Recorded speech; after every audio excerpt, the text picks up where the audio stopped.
ನೇತೃತ್ವದಲ್ಲಿ ನಾವು ಅಂದರೆ 9ನೇ ತಾರೀಕು ಡಿಸೆಂಬರ್ 9ರಂದು ಇಲ್ಲಿ ಬೆಳಗಾವಲ್ಲಿ ಸುವರ್ಣಸೌಧದ ಮುಂಚೆ ಒಂದು ದೊಡ್ಡ ಪ್ರಮಾಣದಲ್ಲಿ ರೈತರು ಹೋರಾಟ ಮಾಡಬೇಕಂತೇಳಿ ಇವತ್ತೊಂದು ನಿರ್ಣಯಕ್ಕೆ ಬಂದಿದ್ದೀವಿ.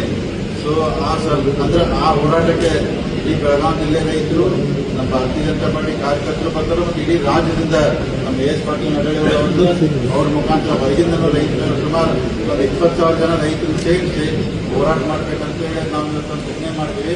ಆ ಪ್ರಕಾರ ಇಡೀ ಎಲ್ಲ ನಮ್ಮ ಮಾನ್ಯ ಗೌರವಾನ್ವಿತ ಶಾಸಕರು, ಮಾಜಿ ಶಾಸಕರು, ಎಲ್ಲ ಪದಾಧಿಕಾರಿಗಳು ಸಹಕಾರ ಕೊಟ್ಟು ಹೆಚ್ಚಿನ ಸಂಖ್ಯೆಯಲ್ಲಿ ಅವತ್ತು ರೈತರು ಕರ್ಕೊಂಡ್ಬಂದ್ರು ನಮ್ಮ ಕಾರ್ಯಕರ್ತರು ಬರ್ತಾರೆ. ದೊಡ್ಡ ಪ್ರಮಾಣದಲ್ಲಿ ಹೋರಾಟ ಮಾಡಿ ಅಂದ್ರೆ ನಾವೆಲ್ಲ ರೈತರಿಗೆ ಏನಾಗ ಹೋಗ್ತಾ ಇದ್ರೆ ಸರ್ಕಾರ ತಮ್ಮಂದ್ರೆ ಕುರ್ಚಿ ಉಳಿಸುವಲ್ಲಿ ತಮ್ಮ ಟೈಮ್ ತೆಗಿತಾರೆ. ಅಂದ್ರೆ ರೈತರ ಬಗ್ಗೆ ಇನ್ನೂ ಯಾವುದೇ ಅಂದ್ರೆ ಇದ್ರ ಕಡೆ ಗಮನ ಕೊಡ್ತಾ ಇಲ್ಲ. ಅದಕ್ಕೆ ಒಂದು ದೊಡ್ಡ ಪ್ರಮಾಣ ಹೋರಾಟ ಮಾಡಿ ಸೊ ರೈತರಿಗೆ ಮತ್ತು ಸಾರ್ವಜನಿಕರಿಗೆ ಸಾಧ್ಯ ಆದಷ್ಟು ಅವಕಾಶ ಕೊಡೋಕ್ಕಾಗ್ತದೆ. ಆ ಅವಕಾಶದ ಮುಖಾಂತರ ಹೋರಾಟ ಮಾಡ್ತೀವಿ.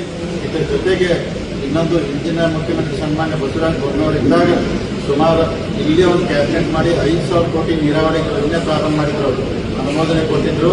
ನಮ್ಮ ಕ್ಷೇತ್ರ ಇತ್ತು, ಚಿಕ್ಕೋಡಿ ಇತ್ತು, ಕಿತ್ತೂರು ಇತ್ತು. ಇನ್ನೂ ಆ ಕೆಲಸಗಳು ಪ್ರಗತಿಯಾಗಿ ಅಂದ್ರೆ ಸ್ಪೀಡಾಗಿ ಆಗ್ತಾ ಇಲ್ಲ, ಅದಕ್ಕೆ ಅನುದಾನ ಬರ್ತಾ ಇಲ್ಲ.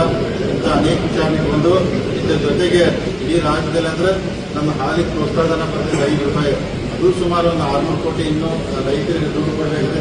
ಇಂಥ ಬಹಳ ಅನೇಕ ವಿಚಾರಗಳು ಬಂದು ನಾವು ರೈತರ ಪರವಾಗಿ ನಮ್ಮ ರಾಜ್ಯದ ಸನ್ಮಾನ್ಯ ವಿಜೇಂದ್ರ ಅವರು ಅಶ್ವತ್ಥ ಇಡೀ ಎಲ್ಲ ನಮ್ಮ ಭಾರತೀಯ ಜನತಾ ಪಾರ್ಟಿ ಶಾಸಕರು ಬೆಳಗಾವಿ ಜಿಲ್ಲೆ ಎಲ್ಲ ಪ್ರಮುಖ ಮುಖಂಡರಿಗೆ ದೊಡ್ಡ ಪ್ರಮಾಣದಲ್ಲಿ ಹೋರಾಟ ಮಾಡಿ ಅಂದ್ರೆ ಸರ್ಕಾರ ಅಂದ್ರೆ ಗಮನಕ್ಕೆ ತಂದು ರೈತರಿಗೆ ಎಷ್ಟು ಸಾಧ್ಯತೆ ಪರಿಹಾರ ಪಡಕ್ಕೆ ಪ್ರಾಮಾಣಿಕ ಪ್ರಯತ್ನ ಹೋರಾಟ ಮುಖಾಂತರ ಮಾಡ್ತೀವಿ ಅಂತೇಳಿ ಇವತ್ತೆಲ್ಲ ನಿರ್ಣಯ ಮಾಡಿದ್ರೆ ಇನ್ನು ಮುಂದಿನ ವಿಚಾರ